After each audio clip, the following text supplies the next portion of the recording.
So our next program is a lightning talk. It's going to be really fast, but really interesting. It's going to be led by Rebecca Kelley. She's the Director of Development and Foundations at the National 4-H Council. Rebecca is an attorney and a community builder. She brings a commitment to asset-based community development, which is a really important qualifier there, that it's asset-based. She also does public-private partnerships and collective impact. She currently serves with the National 4-H Council's resource development team, supporting the growth of capacity building and strategic initiatives in partnership with cooperative extension at over 110 land-grant universities. We're very happy to welcome her here today, and I'm going to let her talk right here. Hi, Rebecca. Welcome.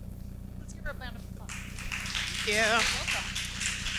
It is a pleasure to be with you all today, and I'm so happy to see that Texas A&M, our land-grant university for the state of Texas, and Louisiana State University, our land-grant university in Louisiana, are a part of this wonderful work. And today I'm going to talk about what are going to be 6 conditions that help move the needle, aligning to your theme of strengthening youth opportunity in rural America and that asset-based approach that was mentioned. Our focus was to find some bright spots in rural America because we've all heard a lot of negative things in the media around rural America, and we also wanted to capture youth voice. So we partnered with Bridgespan. Hopefully you're familiar with them. Their mission is to strengthen mission-based, mission-driven organizations' ability to have transformative breakthrough results. And why this issue right now for us. So if you'll go ahead and get those going. It's a unique moment in time that we've spoken about. The sense that the American dream, listening to the earlier panels and the young people themselves, is the American dream going to be available, and to what extent for youth from rural communities? The scope of the issue is huge. In 1970, 30-year-olds had a 90% chance of earning more than their parents. Anybody want to wager a guess as to what that number is today? Give me a number. Pretend you're on The Price is Right. 5%. Nope, it's higher. Higher than 30. Lower than 60. So 50%. That number is closer to 50%, that 30-year-olds are thinking that they have roughly, or they do have roughly a 50% chance of earning more than their parents. Our alignment with this work, 4-H is in every county across the country, and so social mobility has always been something that's been a part of the work that we do. And then our desire to, and ability to explore these issues in a unique way that focuses on that asset-based development was something really important to us. So if you'll go to the next slide, we'll talk a little bit about some of the images that you see here.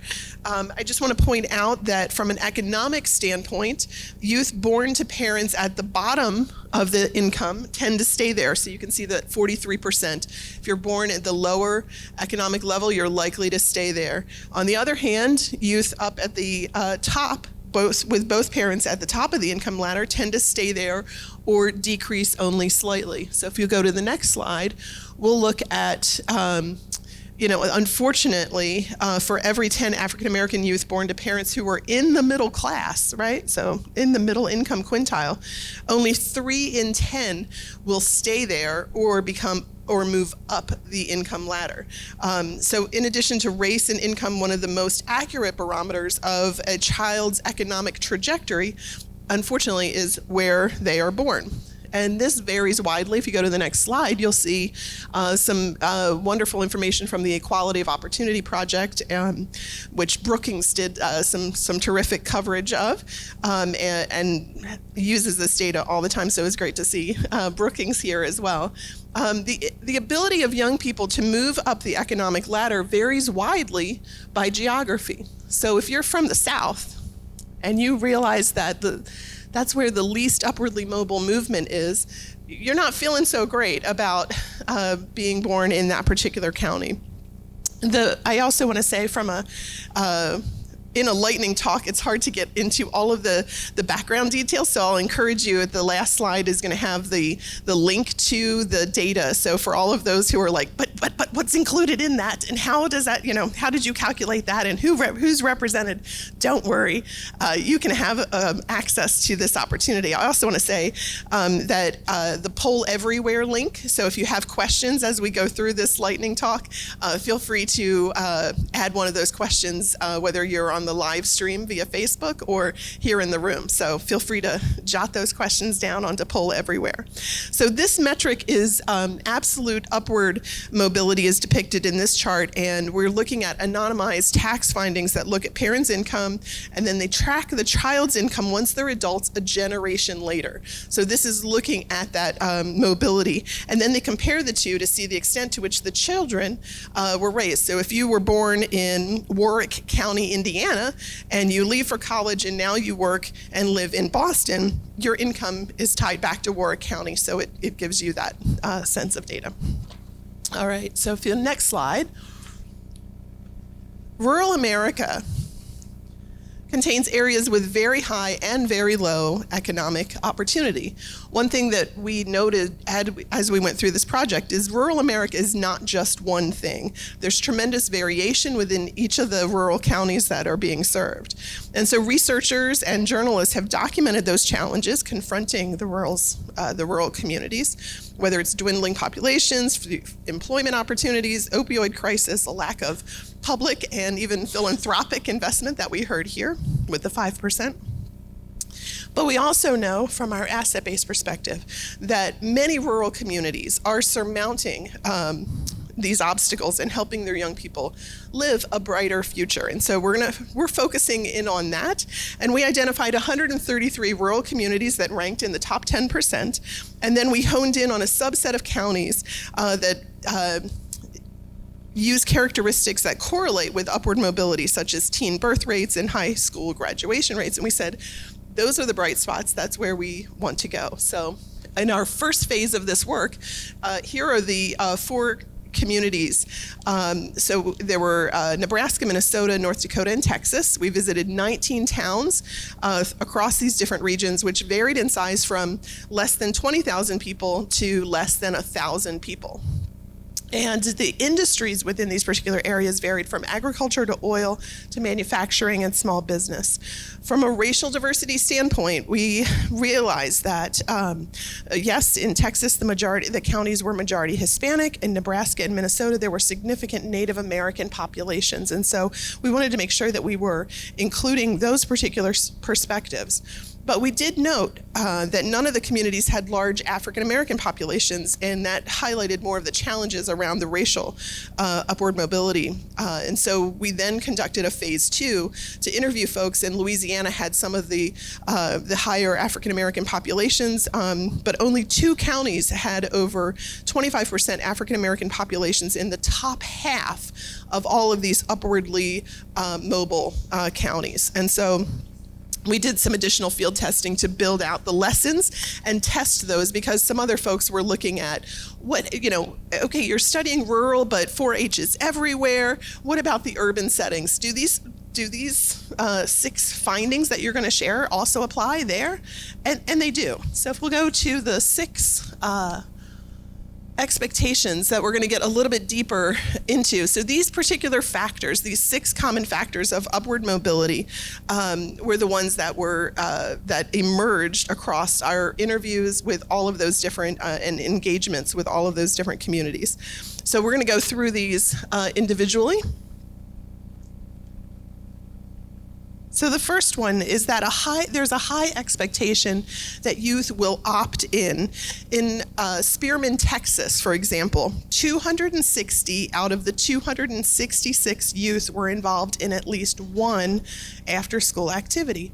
We know those things just don't happen by chance, that the expectation of involvement and then the follow-through and the support systems from different advocates and navigators to help young people connect to those different opportunities that are going to build their career skills or their spark a particular idea. That's really important. The sense of infusing young people with a sense of possibility, that if they set high goals and stay engaged, they can have and build a good life. And so opting out is not really,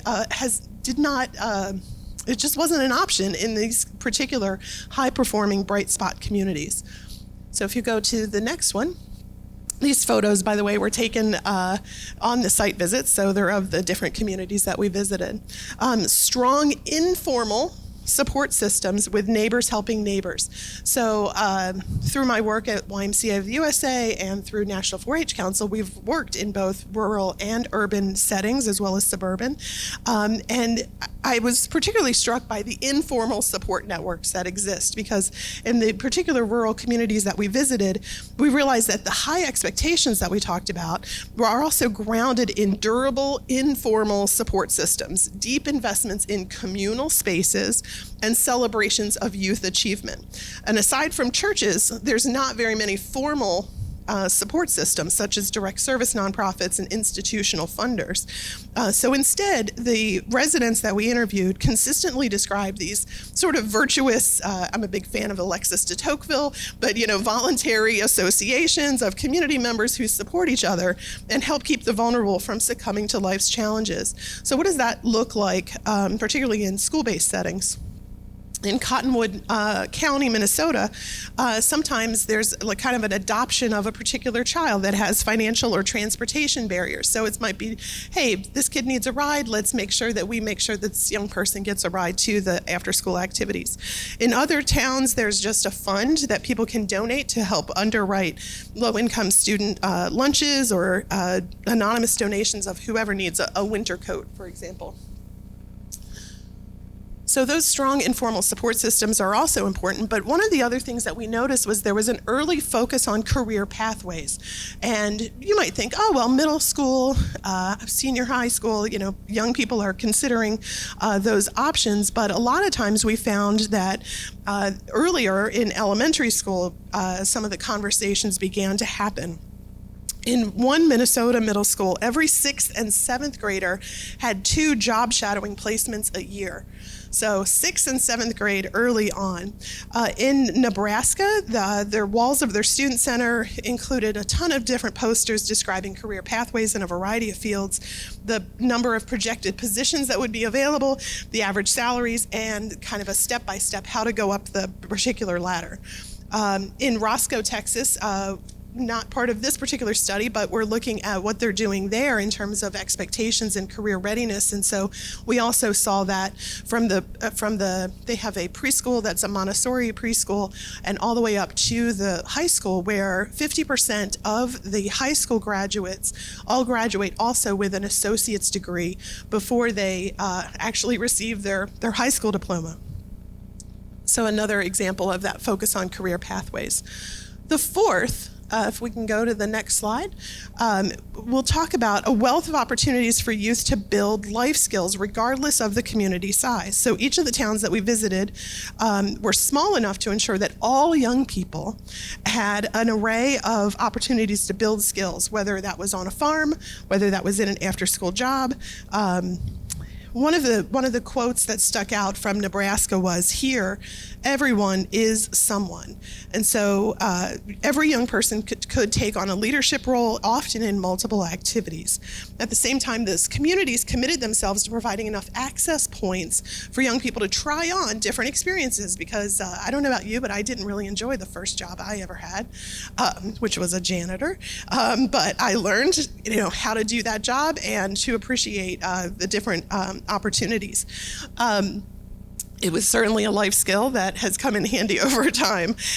We heard young people describe some of these benefits. So we interviewed over 100 different young people. They were not all 4-Hers. They were from a variety of different activities at their schools. And what they said they got out of these experiences was greater greater confidence, enhanced communication skills, stronger resumes, time management skills. I think we heard somebody refer to their calendar as being essentially important to them, as well as clarity around planning.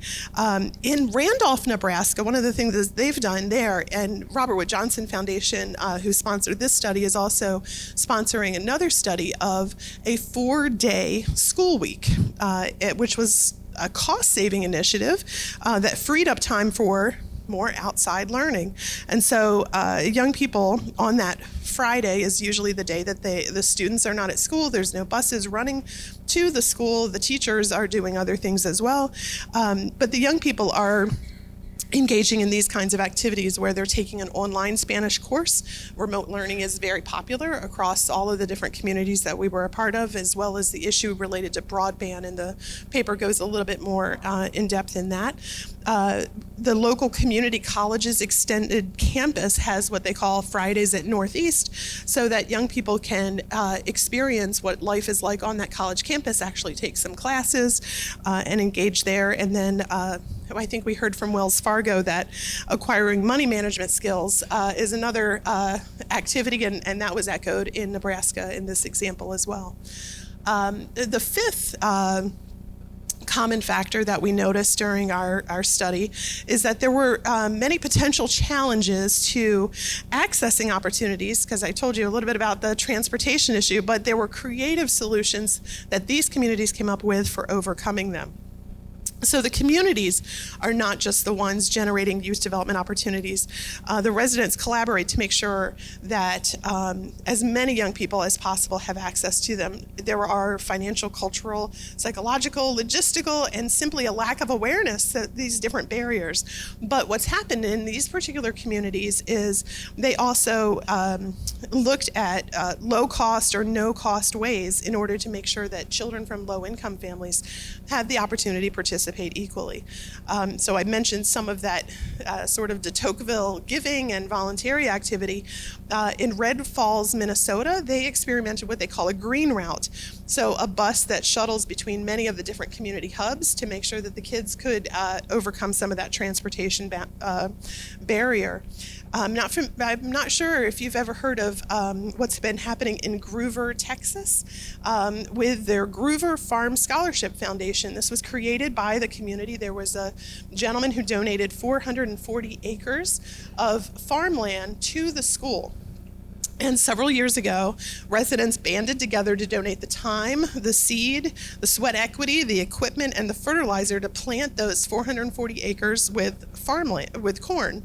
And then money from the harvest, estimated to be about $500,000, was then invested through this foundation that was set up by the community and used to provide every Groover graduate with a 4-year scholarship to pay for college tuition and fees. And then the students are earning those scholarships through a system that awards points. So you get points towards that scholarship for your grades, your extracurricular work, your athletic achievement and participation, and other kinds of measures. And so the school leaders in the community designed the point system to encourage more student participation in school life. There's some interesting articles online now if you look up what's happening with Groover. So just a great example of creative solutions to make sure that those young people can access opportunities. As I was reading online, there were also the school children, the elementary kids, would go and visit the harvest time and visit the farm, so that it becomes part of that community's identity from a very young age on.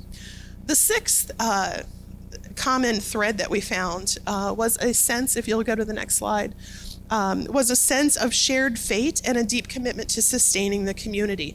So over and over again, we heard from the residents saying, helping young people advance economically and improving their economic mobility is a way that's also going to help us sustain our community, whether by fostering entrepreneurship, attracting or keeping businesses, or retaining the town's young people.